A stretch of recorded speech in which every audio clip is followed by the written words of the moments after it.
Sumampana sa 37 individual ang nasawi sa 7.8 magnitude. Apektado ng lindol ang aabot sa mahigit 6,000 paaralan, gayon din ang mahigit 3 milyong estudyante at mahigit 100,000 guro. Deploy ng 2,092 personnel sa Philippine National Police o PNP upang tumulong sa mga naapektuhan ng Maaaring nayanig ang lupa sa ilalim ng ating mga paa.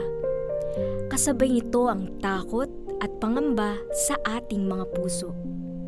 Ngunit sa gitna ng lahat ng ito, hindi tayo nag-iisa. Niyanig man ng lindol ang ating paligid, ngunit hindi nito matitinag ang tibay ng loob, pananampalataya at pagkakaisa ng Pilipino. Patuloy tayong mag-ingat, patuloy tayong manalangin. Sa paglipas ng unos na ito, sama-sama rin tayong babangon, kaakibat.